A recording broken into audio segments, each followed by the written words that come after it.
Hello ඔන්න අද ඔයගොල්ලන්ට වැදගත් පණිවිඩයක් දෙන්න තමයි මම ආවේ. ඉතින් අද මම ඔයගොල්ලන්ට කියන්නේ විටමින් E ගැන. අපි ගොඩක් දෙනෙක් විටමින් E ගන්නවනේ. ඇත්තටම සැලොන් වල වගේම ඒ වගේම සාමාන්‍ය රූපලාවන්‍ය කටයුතු වලදී ක්‍රීම් වල එතකොට තෙල් වල හැම දෙයකම විටමින් E අත්‍යවශ්‍යයි. ඒ කියන්නේ විටමින් E අනිවාර්යයෙන්ම මේ වගේ ප්‍රොඩක්ට් වලට විටමින් E අනිවාර්යයෙන්ම දානවා. ඉතින් ඕගොල්ලෝ ඇත්තටම දන්නවා විටමින් E වලින් ලස්සන වෙනවා. ඉතින් ගොඩක් රූපලාවන්‍ය කටයුතු වලට විටමින් E බහුලවම යොදා ගන්නවා. ඉතින් මොකද මම අද විටමින් E ගැන කියන්න යන්නේ. විටමින් E ඕගොල්ලෝ බොනවද? විටමින් E ඕගොල්ලෝ ගන්නවද? එහෙනම් විටමින් E වලින් වෙන අතුරු ආබාධ මොනවද? ඉතින් ඔය ටික තමයි මම අද ඔයගොල්ලන්ට කියන්න යන්නේ. ඉතින් ආදරයෙන් මතක් කරනවා මගේ channel එක තාමත් subscribe කරලා නැත්නම් subscribe කරන්න කියලා දිගටම මේ වගේ වීඩියෝ බලන්න all දාලා තියාගන්න කියලාත් මම ඔයගොල්ලොන්ගෙන් ආදරයෙන් ඉල්ලනවා. Vitamin E. විටමින් E වලින් අපිට ලැබෙන්නේ මොනවද කියලා අපි ඉස්සල්ලාම බලමු. විටමින් E වලින් අපේ නියපොතු වලට වගේම අපේ සමට ලස්සන කරගන්න ගොඩක් වැදගත් වෙනවා විටමින් E. ඊට පස්සේ ඉතින් මේ විටමින් E අපිට එදිනෙදා කන කෑම බීම වලින් අපේ ශරීරයට ලැබෙනවා. ඉතින් අපි බලමු මොන වගේද විටමින් E බහුලව ලැබෙන්නේ කියලා. ඉතින් අනිවාර්යයෙන්ම අපි කොළ පාට එළවලු කනවනේ. කොළ පාට එළවලු වල විටමින් E බහුලවම අන්තර්ගත වෙනවා. ඒ වගේම බිත්තර වලිනොත් විටමින් E අන්තර්ගත වෙනවා. විටමින් E කියලා කියන්නේ මොනවද? විටමින් E කියලා කියන්නේ මේද ද්‍රව්‍ය විටමින් එකක්. ඉතින් අපිට විටමින් E එදිනෙදා කන කෑම බීම වලින් ලැබෙනවා. ඉතින් මේ විටමින් E මේද ද්‍රව්‍ය විටමින් එකක් හින්දම අපේ ඇඟෙන් හිතපතේට ඒකත් අයින් වෙන්නේ නැහැ. ඒ කියන්නේ අපේ දාඩිය මගින් හෝ මූත්‍රා මගින් විටමින් E අපේ ඇඟෙන් යන්නේ නැහැ. ඒක මේදයත් එක්ක තමයි දිය වෙන්නේ. මේදයත් එක්ක දිය වෙලා තමයි හිමිට අපේ ඇඟෙන් අයින් වෙන්නේ. ඉතින් ඔන්න මම කිව්වේ විටමින් E එකේ කාර්යය.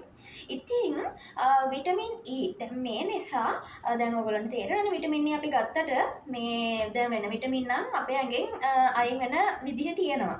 ඉතින් මේ විටමින් E එක ඔයගොල්ලෝ හිතමතේට වෛද්‍ය උපදෙස් වලින් තොරව විටමින් E ගන්න එපා කියලා තමයි මම ඔයගොල්ලන්ට මතක් කරන්නේ.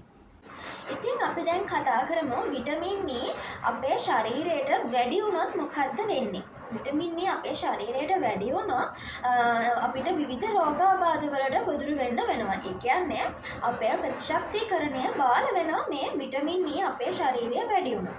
ඒ නිසා ඔයගොල්ලන්ට විවිධ උණ වගේ රෝග, ඒ වගේම හෙම්බිරිස්සාව කැසේ ඒ වගේ කියන්නේ අපේ ඇඟේ ප්‍රතිශක්තිකරණය අඩු වුණොත් අපිට ඉක්මනින් ලෙඩ හැදෙන ප්‍රමාණය වැඩි. අන්න ඒ වගේ තත්ත්වවලට මුහුණ දෙන්න වෙනවා. ඒ වගේම පිරිමි කට්ටියට මේ විටමින් E වැඩි වුණොත් ඒගොල්ලොන්ගේ පුරස්ථිති ග්‍රන්ථය ආශ්‍රිතව පිළිකා තත්ත්ව වගේ දේවල් උනත් ඇති වෙන්න පුළුවන්. සාමාන්‍යයෙන් නිරෝගී පුද්ගලයෙකුට දවසකට මිලිග්‍රෑම් 15ක් තමයි විටමින් E ඕනි වෙන්නේ. ඉතින් අපි කන එදිනෙදා කෑම වලින් මෙන්න මේ මිලිග්‍රෑම් ගාන අපේ ඇඟට එකතු වෙනවා. ඒ නිසා අපි පිටතින් විටමින් E ගන්න අවශ්‍ය නැහැ. ඉතින් ඒ නිසා අපි විටමින් E ගන්නකොට අපි බොහොම පරිස්සමෙන් තමයි විටමින් E ගන්න ඕනේ. කොයිම වෙලාවකවත් විටමින් E අපි පිටතින් ගන්න හොඳ නැහැ. කියන්නේ අපි විටමින් E බොන්න හොඳ නැහැ. සාමාන්‍යයෙන් අනිවාර්යෙන් අපි වෛද්‍ය උපදෙස් වලින් තොරව විටමින් E බොන්න හොඳ නැහැ. සාමාන්‍යයෙන් විටමින් E අපි ගන්නවානේ. අපි මූණේ ගන්නවා, සමහරක් කට්ටිය ඔළුවේ ගන්නවා කොණ්ඩේ වැවෙන්න කියලා. ඉතින් අපේ ඇඟේ ගෑවට කමක් නැහැ විටමින් E. ඒ වුණාට අපි බොන්න තමයි හොඳ නැත්තේ. ඒ වුණාට මම ඔයගොල්ලන්ට කියනවා වෛද්‍ය උපදෙස් වලින් තොරව විටමින් E තමන්ගේ ශරීරය තුලට ගන්න එපා කියලා. ඉතින් අපි කතා කරේ විටමින් E ගැන. විටමින් E ඇඟේ අපේ ශරීරයට වැඩි වුණොත් වෙන්නේ මොනවද? අපේ ශරීරයට විටමින් E අධික වුණොත් වෙන්නේ මොනවද? විටමින් E ගැන තමයි අද අපි ඔයගොල්ලන්ට පොඩි උපදේශයක් දුන්නේ. ඉතින් මම ඔයගොල්ලන්ට යෝජනා කරනවා විටමින් E අපේ ශරීරයට පිටතින් ගන්න එපා. අපි එදිනදා කන කෑම බීම වලින් අපිට විටමින් E අපේ ඇඟට ලැබෙනවා. අපිට අවශ්‍ය ප්‍රමාණයට ලැබෙනවා. ඉතින් විටමින් E අපි ටැබ්ලට් තියනවා, එක කැප්සියුල් තියෙනවා.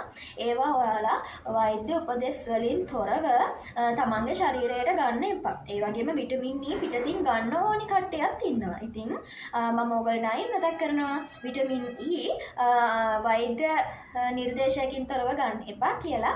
ඒ වගේම තමයි විටමින් E අපේ කොණ්ඩෙම ගානවා කොණ්ඩේ වැවෙන්න කියලා. ඉතින් පිටතින් ගෑවට එහෙම ලොකු ප්‍රශ්නයක් වෙන්නේ නැහැ.